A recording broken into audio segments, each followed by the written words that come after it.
வைகலும் வெண்ணெய் கைகலந்துண்டான் பொய்கலவாது என் மெய்கலந்தானே. நம்மாழ்வாருடைய ரொம்ப ஆச்சரியமான பாடல் இது. பகவான் வெண்ணையை திருடி உண்டான். உண்டதற்காக பிடிபட்டான், கட்டுப்பட்டான். தாமத்தாலே யசோதை கட்டவில்லை, தன் பிரேமத்தாலே தன்னுடைய அன்பாலேயே கட்டினாள்னு பார்த்தோம். கண்ணனை பிடித்து கட்டி வைத்தாள், இடுப்பில் பிடித்து கட்டினாள்.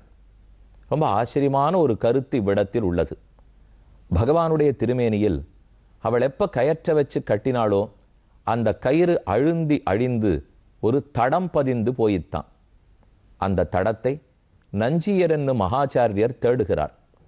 என்றோ பகவான் கண்ணனாக பிறந்தான். அவ்வெம்பெருமானே திருவரங்கநாதனாக இன்னும் இருக்கிறான். மத்தொன்னும் வேண்டா மனமே மதிலிரங்கர் கத்தினம் மேய்த்த கடலினக்கீழ் உத்த திருமாலை பாடும் சீர் தொண்டரடிப்பொடி எம்பெருமானை எப்பொழுதும் பேசு. இது தொண்டரடிப்பொடி ஆழ்வார் பாடின திருமாலை. திருமாலைக்கு ரொம்ப ஆச்சரியமான ஒரு தனியன் போஷரம். அந்த போஷர் என்ன சொல்றது? மத்தொன்னும் வேண்டா மனமே மதிலரங்கர் கற்றினம் மேய்த்த கடலினக்கீழ். மதில் அரங்கத்தம்மானான திருவரங்கன் இவனே துவாபர யுகத்தில் கற்றினம் மெய்த்தான், கண்ணனாக பிறந்திருக்கிறான். அப்ப கண்ணன் வேறல்லன், திருவரங்கத்து எம்பெருமான் வேறல்லர். அவ்வெம்பெருமானே திருவரங்கநாதன். கொண்டல் வண்ணனை கோவலனாய் வெண்ணை உண்டவாயன் என் உள்ளம் கவர்ந்தானை அண்டர்கோன் அணியரங்கன் என் அமுதினை கண்டகண்கள் மத்தொன்னினை காணான் ஆழ்வார் சாதிக்கிறார். அப்ப பகவானை பிடித்து கட்டினாள், அழுந்த கட்டினாள். பெருமானுடைய திரு உதரத்திலே ஒரு தடம் பதிந்ததான். கண்ணனிடத்தில் இருக்கிற தடத்தை திருவரங்கநாதனிடத்தில் தேடிக்கலாம் இல்லையோ? கண்ணனே தானே ரங்கநாத பெருமாளாக அவதரித்தார். நஞ்சியர்ங்கிற ஆச்சாரியன் பெருமாளுக்கு திருவஞ்சன அபிஷேகம் நடந்தது. அடியேன் சொல்லிருக்கிறது, பராசர பட்டர் கூரத்தாழ்வானுடைய குமாரர் ராமானுஜர், ராமானுஜருடைய சிஷ்யர் கூரத்தாழ்வான், கூரத்தாழ்வானுடைய குமாரர் ஸ்ரீ பராசர பட்டர், பட்டருடைய சிஷ்யர் நஞ்சியர். நஞ்சியர் பெருமானுக்கு திருவஞ்சனம் முடிந்த விற்பாடு திரை போட்டு அவருக்கு திருப்பரியட்டம் வஸ்திரம் ஆடை மாற்றுவார்களோ இல்லையோ? அப்போ வெளியில் இருக்கிற ஈர ஆடையை களைஞ்சுடணும், உள்ள புது ஆடையை புனைந்து வைப்பார்கள். அதுக்காக அவ கழட்டிட்டு இருக்கிறச்சே திரையை திறந்து எட்டி எட்டி உள்ள பார்த்தாராம். இப்போ பக்கத்தில் இருக்கிறவா கேட்டா, இந்த மாதிரி திரை போட்டிருக்கிறச்சே திறந்து பார்க்கலாமா? அது குற்றம் அல்லவா? இத்தனை நாளி திரை திறந்து தானே இருந்தது, அப்ப நீர் கும்பிட்டு கொண்டிருக்கலாமேன்னு கேட்டார்கள். சுவாமி ரொம்ப ஆச்சரியமா சொன்னாராம், நான் என்னத்துக்காக அதை திறந்து பார்த்தேன் தெரியுமோ? ஒருவேளை அவ இடுப்பில் இருக்கிற துணியை மாத்தச்சே இடுப்பு ஓரத்திலே தாம்பு கயிற்றினுடைய அடையாளம் தெரியுமான்னு தேடி பார்த்தேன். தாம்பு கயிறு அடையாளம் இடுப்பில் இருந்தா அப்ப நம் கைகளால் கூட கட்டத்தகுந்த அளவுக்கு, நம்மால கூட கட்ட முடிகிற அளவுக்கு கண்ணன் எளியவன் என்கிற நம்பிக்கை எனக்கு கிடைக்கும். ஏன்னா நம்மால நெருங்கவே முடியாத வைகுண்டநாதன் நினைச்சுட்டு இருக்கேன். ஆனா அவனுடைய பட்டு பீதாம்பரத்துக்கு நடுவில் மறைந்திருக்கிற இடத்தில் தாம்பால் கட்டப்பட்ட தடம், அந்த குறி, அந்த தழும்பு தெரிஞ்சதுன்னா ஓ நாமும் பெருமாளை கட்டுடலாம் என்கிற எண்ணம் எனக்கு அப்பதான் வரும். அதுக்காகத்தான் பார்க்க முடியுமான்னு தேடிட்டு இருக்கேன். என்ன அந்த சுவாமி தெரிவித்தாராம்? இதே பத்தி கூரத்தாழ்வான்னு சொல்லும் போது, தொன்மத்திய பிரதம விபூஷணி பபூவ. உலகத்திலே சிறு சிறு செயல்கள் செய்தால், தாழ்ந்த செயல்களை செய்தால் அதை வெளியில ஒத்துரும் சொல்லிக்கவே மாட்டா. நான் திருடனா வெளியில சொல்லிப்பேனா? மறைக்கிறதுக்கு தான் பார்ப்பேன். ஆனா பெருமாள் இதோ திருட்டு பட்டம் வாங்கிட்டு கட்டுப்பட்டாரோ இல்லையோ, கட்டுப்பட்டு இருந்ததுக்கே ஒரு பெயரை ஏற்படுத்தி விட்டார். கட்டின அந்த தாமத்தையே ஒரு ஆபரணமா தனக்கு ஆக்கினுட்டார். பெருமானுடைய திருமேனி முழுக்க நிறைய ஆபரணம் இருக்கும் இல்லையோ. துவன் மத்திய பிரதம விபூஷணி பபூவ தாமோதரத்வ கணஹா கிணஹா. கூரத்தாழ்வான் விசாரிக்கிறார், உன்னுடைய கழுத்தில் இருக்கிற ஆபரணங்கள் இருக்கட்டும், தலையில் இருக்கிற கிரீட்டம் இருக்கட்டும், கையில தரிச்சிருக்கிற பாஜு பந்துக்கள் இருக்கட்டும், இது எல்லாத்தையும் விட எங்க உள்ளத்தை கொள்ளை கொள்ளுகிற அழகான ஆபரணம் எது தெரியுமோ? உன்னுடைய இடுப்பை சொத்தி ஒரு தாம்பு கயத்தை கட்டி வச்சாலும் இல்லையோ, அதுதான். பெருமாள் கேட்டார், நான் கட்டுப்பட்டேங்கிறது உங்களுக்கு எல்லாம் ஆபரணமா இருக்கா? இது போய் உங்களுக்கு ஒரு பெருமையா இருக்கான்னா? நீ கட்டுப்பட்டான்னு தெரிஞ்சுட்டா தான் எங்களுக்கு நம்பிக்கை. நீ கட்டுப்படாதவன் இருந்தா எங்களுக்கு நம்பிக்கையே போடுமே. பக்திக்கு கட்டுப்படுறவன்னு தெரிஞ்சுக்க வேண்டாமா? அப்பதானே திருப்தியே. கண்ணனை இப்ப இவ கட்டி வச்சுட்டாலோ இல்லையோ. இதே போல கதை மகாபாரதத்துல நடக்கிறது. பஞ்சபாண்டவர்களே கடைசி சகதேவன்கிற சிறு பிள்ளை. கண்ணன் இப்போ பாண்டவ தூதனாக புறப்படுகிறார். கௌரவ சபைக்கு போகணும். அவள்கிட்ட பேசி 5 கிராமமான குடு கேட்கறதுக்காக கிளம்புறார். அப்போ தர்மபுத்திர இடத்துல போனார். தர்மபுத்திரா உங்கள் சார்பில் என்ன பேசணும்னு கேட்டார். உனக்கு எது சரின்னு தோன்றதோ பேசினுட்டான். பீமசேனன் ஆம் அப்படியேனுட்டான். அர்ஜுனன் அப்படியே இசைந்தோம்னுட்டான். நகுலன் ஒத்துனுட்டான். சகதேவன்ட்ட வந்தா அவன் வெறுமை விடலை. கண்ணனே, இப்போ என்னத்துக்காக எங்ககிட்ட வந்து நீ அபிப்பிராயம் கேட்குற? என்ன பேசணும்னு நீ முடிவு பண்ணிட்டியோ இல்லையோ? சண்டை நடக்கத்தான் போகிறதுன்னு நீ முடிவு பண்ணிட்டியோ இல்லையோ? இதில் ஒன்றும் சந்தேகம் கிடையாது. இப்போ எதுக்கு என்னிடத்துல வந்து கேட்குறாய்? தொந்துத்த குழல் இவள் முடித்தாளேன் விரித்தாளேன். திரௌபதியினுடைய குரல் முடிச்சா என்ன விரிச்சா என்ன, அதனால உனக்கு ஒன்றும் இல்லை. இந்த ராஜ்யம் கிடைச்சா என்ன கிடைக்காட்டா என்ன, அதனாலேயும் உனக்கு ஒன்றும் இல்லை. அந்தத்தில் முடியும் வகை அடியேற்கு தெரியுமோ ஆதிமூர்த்தி. ரொம்ப ஆச்சரியமான தமிழ் பாடல் இது.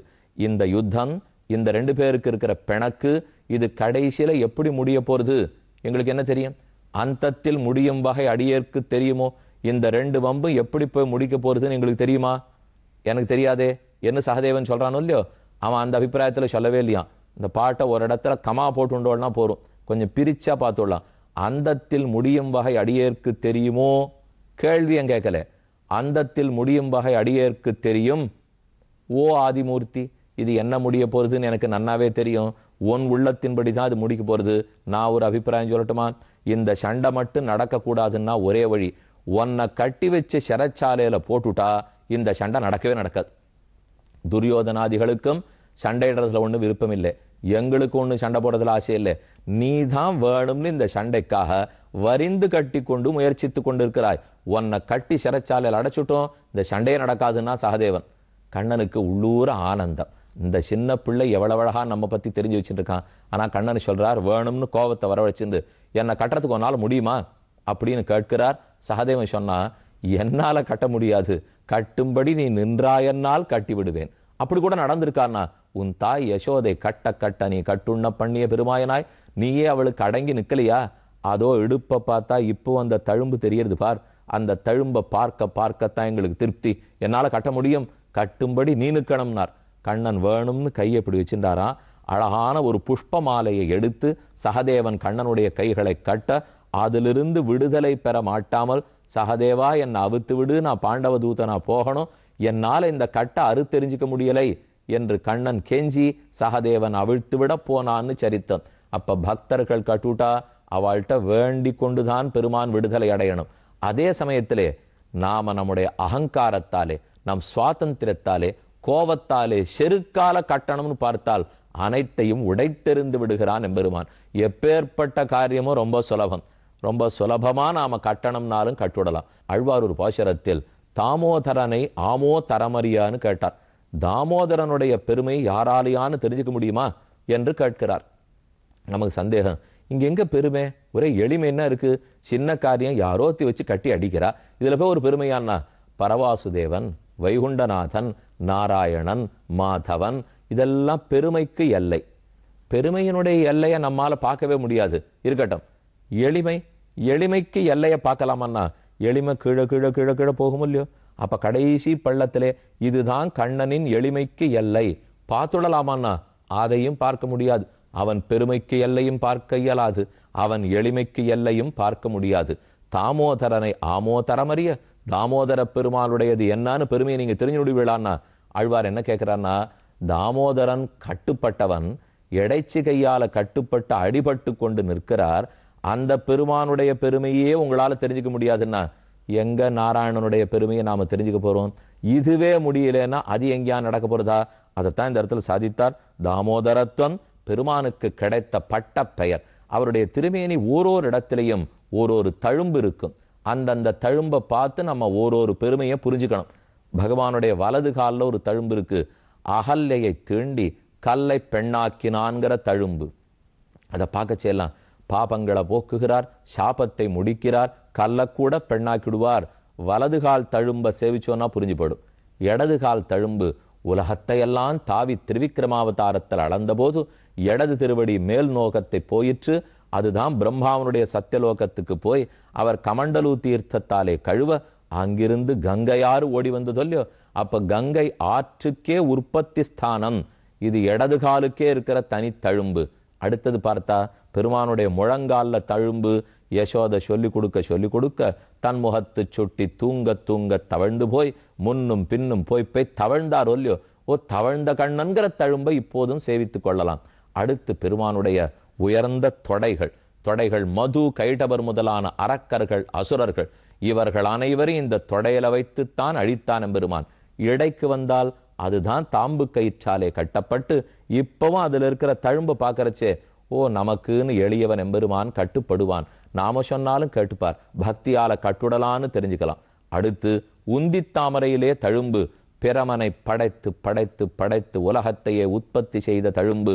நான்முகனை நாராயணன் படைத்தான். நான்முகனும் தான்முகமாய் சங்கரனை தான் படைத்தான். அந்தாதி மேலிட்டறிவித்தேன் ஆழ்பொருளை சிந்தாமல் கொள்மினீர் தேர்ந்துன்னு பாசம். நாராயணாத் பிரம்மாஜாயத்தே. நாராயணனுடைய கொப்பூழ் உந்தித்தாமரை. அதிலிருந்து நான்முகன் பிறந்தாரோ இல்லையோ, அதுதான் அதுக்கு இருக்கிற தழும்பு. அடுத்து மேல திருமார்பை நோக்கி வந்தோம்னா பிராட்டி அமர்ந்து அவருடைய திருவடி தாமர்களையாலே தொகைத்து இந்த இடத்துல சவந்த தவிழ்ந்திருப்போல்லையோ. ஸ்ரீயப்பதி வந்தான், லக்ஷ்மிபதி லக்ஷ்மிநாதன் நாராயணன் இவன்தான் பரதேவதே அப்படின்னு இங்க இருக்கிற தழும்பு. அடுத்து கழுத்துக்கிட்ட போனோம்னா இந்த கழுத்து தான் அண்டரண்ட பகிரண்ட துருமாநிலம் எழுமால் வரை முத்துமுண்ட கண்டங்கண்டீர் உலகனைத்தையும் விழுங்கி பிரளய ஆபத்து வரும்போது காத்து கொடுத்ததொல்லையோ, அது கழுத்துல நன்னா இப்பவும் தெரியறது. அடுத்து வாய்க்கு வந்தோம்னா நமக்குன்னு சரம ஸ்லோகத்தை சொல்லி சோகப்படாதே கவலைப்படாதே என்று சொல்லியே இருக்கிற வாய். மித்திர பாவேன சம்பிராப்தம் நத்தஜேயங் கதஞ்சன தோஷோ யத்யபி தஸ்ய ஸ்யாத் சதாமேதத் அகர்ஹிதம் சக்ருதேவ பிரபன்னாய தவாஸ்மீதி ச யாச்சதே அபயம் சர்வபூதேபியோ ததாம் ஏதத்வ்ரதம் மம. ராமபிரான் திருப்புல்லாணி ராமேஸ்வர கரையில் அமர்ந்து கொண்டு விபீஷணன் சரணாகதி பண்ணிய போது இந்த அனைத்து எல்லாரிடத்திலிருந்து உனக்கு விமோச்சனம் கொடுத்தேன், ஆறு மன்ன துன்புறுத்த மாட்டார்கள், எல்லாரிடத்திலிருந்து அபயம். இந்த வாய்தானே சொல்லித்து இதோ கண்ணனாக இருந்த போது சர்வதர்மான் பரித்யஜ்ய மாமேகம் சரணம் பிரஜ அகம் துவா சர்வ பாபேபியோ மோக்ஷயிஷ்யாமி மாசுச்சா. சோகப்படாதேன்னு இந்த வாய்தானே சொல்லித்து வராக பெருமானாக அவதரித்த போது ஸ்திதே மனசு சுஸ்வஸ்தே ஷரீரே சதியோ நரஹ தாது சாம்யே ஸ்திதே ஸ்மர்த்தா விஸ்வரூபஞ்ச மாமஜம் ததஸ்தம் ரியமானந்து காஷ்டபாஷாண சந்நிபம் அகம் ஸ்மராமி மத் பக்தம் நயாமி பரமாங்கதிம். நீங்க அவசியம் இந்த 3 சரம ஸ்லோகம் தெரிஞ்சுக்கணும். ஒத்தொத்தருக்கும் இது இன்றியமையாத ஸ்லோகம். வராக சரம ஸ்லோகம், ராம சரம ஸ்லோகம், கிருஷ்ண சரம ஸ்லோகம். அந்த 3ஐயும் சொல்லி தழும்பேறி இருக்கிற வாய் கூட பேசாமல் போகலாம். ஆனா அடியார்கள் அனைவரையும் அருள்பாலித்து கட்டாட்சித்து மொத்த பேரையும் தன் திருக்கண்களாலேயே காத்திருக்கானோ இல்லையோ, அது கண்களுக்கே இருக்கிற தழும்பு. இப்படி திருவடி தொடக்கமாக திருமுடி ஈராக திருமேனி முழுக்க தழும்புகளோ இல்லையோ, இந்த மொத்த தழும்புக்கும் தலைமை யார் தெரியுமோ? அரசன் தெரியுமோ? இந்த இடுப்புல தழும்பு வாங்கிட்டு இருக்காரே, யசோத கையாலே கட்டுப்பட்ட தழும்பு, அதுதான் எல்லாத்துக்கும் மன்னனை போன்ற தழும்பாம். என்ன ஒரு பக்தனுடைய கைக்கு கட்டுப்படுகிறான்கிறதை அதுதானே காட்டியே கொடுத்தது. ஒளியாவண்ண உண்டானென்னு அந்நுரரோடாய்ச்சி ஒன்கையிட்டால் வெளியா ஆர்க்க ஆப்புண்டு விம்மி எழுதான். அழ்வாருடைய அழகான போஷரம். ஒரு சிறு கதை. ராமானுஜரை அவருடைய சிஷ்யர்ல ஒருத்தர் நம்பி ஹனுமந்ததாசர்னு பேர். அவர் கேட்கிறார், அடியேனுக்கு பெருமாளுக்கு பூஜிக்கிற கிரமத்தை சொல்லிக் கொடுக்கணும், எப்படி பூஜை பண்ணணும், எப்படி திருவாராதனம் பண்ணணும்னு சொல்லிக் கொடுக்கணும்ட்டு ஆட்டம் ஆட்டம் ஆட்டம் அப்படின்னு ராமானுஜர் நாள் தள்ளின்னு வந்துட்டார். அவருக்கு உடனே சொல்லிக் கொடுக்கல. எங்கேயோ ஒரு இடத்துக்கு ஊருக்கு போயிருக்கா. அந்த இடத்துல வேற 4 சிஷ்யர்கள் எங்களுக்கும் திருவாராதன கிரமம் சொல்லிக் கொடுக்கணும்னு கேட்டா, அப்ப நம்பி ஹனுமந்ததாசர் இல்லே வெளியில போயிருக்கார். மற்ற 3-4 பேரை உட்காத்தி வச்சு அவளுக்கு ஆராதன கிரமத்தை சொல்லிக் கொடுத்துட்டு இருக்கார். வெளியில போயிருந்த நம்பி ஹனுமந்ததாசர் வந்தவர் வாசல் படிக்கிட்ட நின்றுண்டு உள்ளுக்குள்ள சுவாமி பூசிக்கிற கிரமத்தை சொல்லி கொடுத்துட்டு இருக்கார் என்ன நின்று நன்னா கேட்டுண்டார்.